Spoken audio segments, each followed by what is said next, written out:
Hi, everybody. This is Lee and Carolyn here. And we were just discussing, like, what was the one thing that had to happen for us? Like, if we could identify one moment, what was the thing that had to happen before we could truly connect with and clarify our purpose? So, Carolyn, what had to happen for you to connect before you could, I guess, connect to your purpose? So the number one thing that had to happen was that I had to get in touch with my inner wisdom and really start trusting that inner wisdom and listening in a way that that allowed me to like filter out the noise and get down to like, this isn't a hunch or this isn't a want. This is truly my soul talking to me, which is so much easier sounding than it is to actually do. Once I realized that that was going to be the thing that led me to my purpose, I had to really kick in all of the tools that you and I talk about all the time, and start doing the work. It's like I thought the work would be to figure out that was what I needed to do, was tune into my wisdom. But the work was like, now that I'm tuning in, how do I do that efficiently and effectively? And before knowing that I had to do that, I guess the other component was being uncomfortable enough not living on purpose to really want to do the work. I think that's the first thing. Yeah. Deciding like, I don't want to live like this anymore.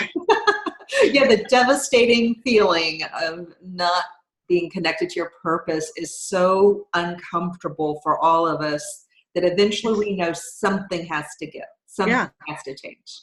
It's like a low quality nagging it's like a buzzing that gets louder and louder, right? Like, this is uncomfortable. This is really uncomfortable. How much are you going to do this another year? Are you going to do this? Yeah. And then you say no, and then you want to get in and do the work, but then you don't know how to do the work. So, first comes the discomfort it takes to know that this is what you have to do, that you have to connect to something more meaningful and deeper, more powerful than just immediate needs or goals. And then after that comes the willingness to go inside and connect to that wisdom, that inner wisdom that we all possess.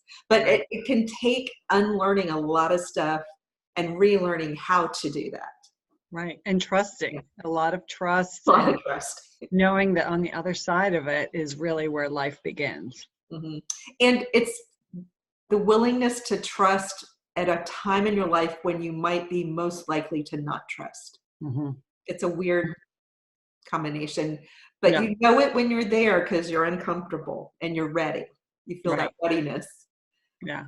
So that's where that tool development came in. And that's where all of the work that we do came into place. And so grateful for it, because life on the other side feels so much better.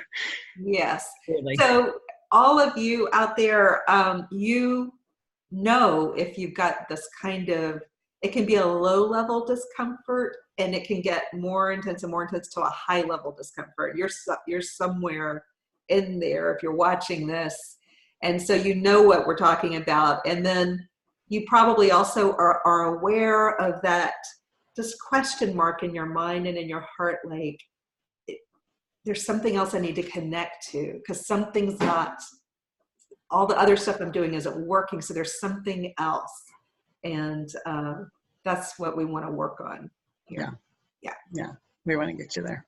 All right. Thank you, Carolyn, for sharing. And we'll talk to you soon. Absolutely. Bye.